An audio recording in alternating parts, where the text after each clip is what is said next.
ওই যে নেতানিয়াহু যে ডাইকে নিয়ে গেল, নিয়ে যা কি বললো এটা তো ভালো বুঝলাম না।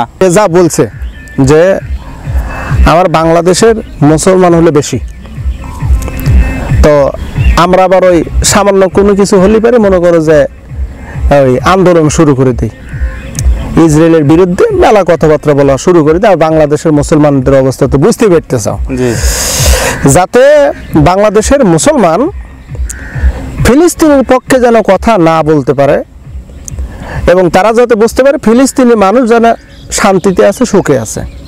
আচ্ছা, তুমি একটা বিষয় কি খেয়াল করছো, ওই যে আমাদেরকে যে আল আকসা মসজিদের কথা যে নিয়ে গেল, আমাদের সফরটা তো অনেক সুন্দর হলো হুজুর। আমরা যে ইরাক, ইরান, মিশর, জর্ডান, ইসরায়েল, ফিলিস্তিন এইগুলি যে আমরা সফর করলাম, এই সফরটা কিন্তু অনেক সুন্দর হয়েছে। তো আপনার কি মনে হয় যে? হ্যাঁ, অসাধারণ সফর হয়েছে। এ সফর তো আমি তো কখনো কল্পনাও করিনি। আমাদেরকে যেরকম আশ্বাস দিছিল, হ্যাঁ, তার চাইতে তো বেশি আমরা পেয়েছি। আমাদেরকে যেটা আশ্বাস দিছিল যে আপনাদের জন্য এটা এটা অমুকটা আমরা করব, কিন্তু এই সফরে যাওয়ার পরে একটা জিনিস কি খেয়াল করছে, এর চাইতে কিন্তু বেশি হয়েছে। সবচেয়ে বেশি মজা হয়েছে ওই যে আমরা যে ইসরায়েলের সেনা ক্যাম্পে যে নিয়ে গেল, কথা বলতে নাই, সেনা ক্যাম্পে যে নিয়ে দেওয়া গেল, ওই জায়গায় যে আমরা যে আনন্দটা পেলাম, এই আনন্দের মতন আর হয় না। আমরা তো বেশ দীর্ঘ পথ জার্নি করলাম, আমরা একটু বসে আমরা একটু কথা বলি।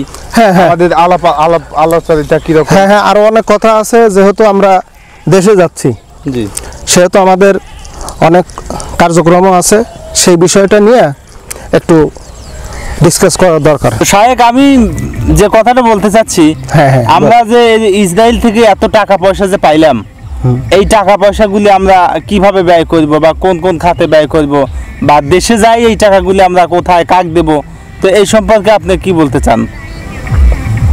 হ্যাঁ, কথা তোমার যুক্তিসঙ্গত। তুমি খুব গুরুত্বপূর্ণ কথা বলছো। তাহলে যে টাকা পয়সা তো আমাদেরকে মেলা দিছে,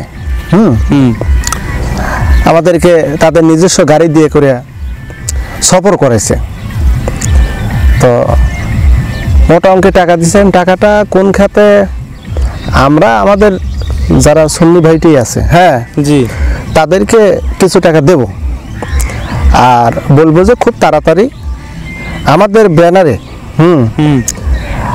আপার দলের যারা আছে এদেরকে ডেকে একটা আন্দোলন করব। জি, আর এই টাকার খবর বেশি কাউকে বলা যাবে না, এটা আমাদের আভ্যন্তরীণ বিষয়।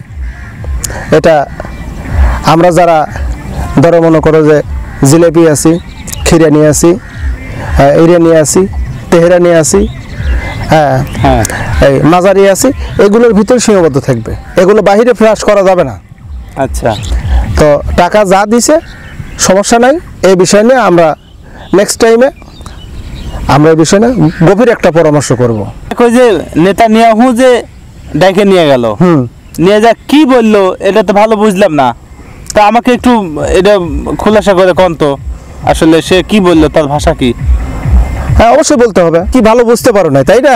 বিষয়টা হলো সে যা বলছে যে আমার বাংলাদেশের মুসলমান হলে বেশি, তো আমরা আবার ওই সামান্য কোনো কিছু হলে পারে মনে করো যে ওই আন্দোলন শুরু করে দিই, ইসরায়েলের বিরুদ্ধে মেলা কথাবার্তা বলা শুরু করে দিই। আর বাংলাদেশের মুসলমানদের অবস্থা তো বুঝতে পারতে চাও, যাতে বাংলাদেশের মুসলমান ফিলিস্তিনের পক্ষে যেন কথা না বলতে পারে এবং তারা যাতে বুঝতে পারে ফিলিস্তিনি মানুষ যেন শান্তিতে আছে, সুখে আছে। আচ্ছা, তুমি একটা বিষয় কি খেয়াল করছো, ওই যে আমাদেরকে যে আল আকসা মসজিদের কথা যে নিয়ে গেল, গোল্ডেন ডোম প্যারেড মসজিদে, একবার আল আকসা মসজিদের মতন দেখা গেল। আমরা কি করলাম, দুইজন আমরা সুন্দর করে সেলফি তুললাম, সেলফি তুললাম। তারপর আমরা করলাম যে এটা আল আকসা মসজিদ, এখানে আমরা ফজর নামাজ পড়েছি, এখানে আশপাশে কোনো বাড়ি ঘর ভাঙচুর করা হয়নি, কোনো যুদ্ধ বিগ্রহ টিগ্রি কিচ্ছু করা হয়নি কে, আবার হচ্ছিল ওই যুদ্ধ বিগ্রহ টিগ্রহ কিচ্ছু নেই কে, আল আকসা মসজিদ নিরাপদ আছে। তুমি কি একটা বিষয় বুঝতে পারছো, আমাদেরকে যেভাবে কনভার্ট করছে আমরা সেভাবে কনভার্ট হয়েছি। এবং ওইটা পোস্ট করে দেখেছি। আর বাংলাদেশের মানুষ মনে করো যে আমার দেশের মানুষ তো বুঝতে হয়েছে ওরা তো হইলো জাতে মাতাল। তাহলে ঠিক, তাহলে ঠিক আছে, কিন্তু মাতাল আছে মনে করো যে সামান্য একটু পাবে বানায় লিবি, আরো বিশাল সামান্য একটু পেলেও হ্যাঁ ওইটাকে বিশাল আকার বানায় লিবি। এই জন্য ফেসবুকে যখন দিয়ে দিছি যে এখন আল আকসা মসজিদ নিরাপদ, আল আকসা মসজিদ নিরাপদ, তখন কত মানুষ কমেন্টে লিখছে আলহামদুলিল্লাহ আলহামদুলিল্লাহ। কে বলে আল আকসা মসজিদের উপরে ইসরায়েল হামলা করছে? কে বলতেছে? ইসরায়েল হামলা করেনি কে তো। এই যে আমার শায়েক আমার জিলাপি 2 হুজুর হলো 3 হুজুর ওখানে গেছে, সেখানে পরিদর্শন করতেছে। হ্যাঁ দেখো আমরা মিশরে গেলাম, আমাদেরকে মিশরের ভিসাতে কিন্তু আমরা ইসরায়েলে ঢুকছি। বোঝা লাগবে নেতানুহু নাকি নেহু ওই হলো। তা ও যে বলছে যে বাংলাদেশে আপনারা যাবেন, বাংলাদেশের পরিবেশ ঠান্ডা করে দিবেন। ঠান্ডা করবেন কিভাবে? আপনারা আমার টাকা নিয়ে যায় সুন্দর করে একটা সমাবেশের ডাক দিবেন, সুন্নি সমাবেশ। এই সুন্নি সমাবেশের ডাকের উদ্দেশ্য হলো ফিলিস্তিনের পক্ষে ইসরায়েলের বিরুদ্ধে। ওদেরকে বোঝাতে হবে যে আমরাও ইসরায়েলের বিরুদ্ধে। কিন্তু ওই যে আমাদেরকে টাকা দিছে আর গোপনে যাতে আফাক যাতে নিয়ে আসা যায়, সেই বিষয়ে জোর তাগাদা দিছে যে আফাক নিয়ে আসতে হবে এবং আফাকে প্রতিষ্ঠিত করতে হবে। আফাকে ছাড়া তো আমাদেরকে চলে না। কোথায় বুঝতে পারছো না? এই জন্যই তো আমরা এই যে 26 তারিখের আন্দোলনের ডাক দিছি। এটা বোঝা লাগবে। আমরা কিন্তু ওখান থেকেই প্ল্যান প্রোগ্রাম করেই বাংলাদেশে বার্তা দিয়েছি যে আপনারা 26 তারিখে সুন্নি সমাবেশের একটা ডাক দিবেন। সেই সমাবেশের ব্যানার থাকবে হলো যে ফিলিস্তিন পক্ষে, মানে ফিলিস্তিনের পক্ষে আমাদের ব্যানার, যে সেই ফিলিস্তিনি মুসলমানদের নিরাপদের জন্য যুদ্ধবিগ্রহ যাতে না হয়। মানে এক কথা হলো তাদেরকে বোঝানো, কিন্তু তলে তলে আমাদেরকে আফার লোকদেরকে দাওয়াত দিতে হবে, ইনভাইট করতে হবে। ওই যে আমি তো ফোনে আমার সাথে কন্ট্যাক্ট হলো, আমার আফার দলের হলো 2-3 জনের সাথে, তোমার সাথে তুমি তো নিজেও দেখলা কন্ট্যাক্ট হলো, যে ওদেরকে বললাম যে শোনো আমরা অমুক টাইমে আসতেছি, তোমরা প্রস্তুতি নাও এবং ওই সমাবেশে উপস্থিত থাকতে হবে। এটা বুঝতে হবে। এই কথাগুলোই ওই আমাদেরকে ইসরায়েলের নেতা বলছে। এখন কি বুঝতে পারছো কথাটা?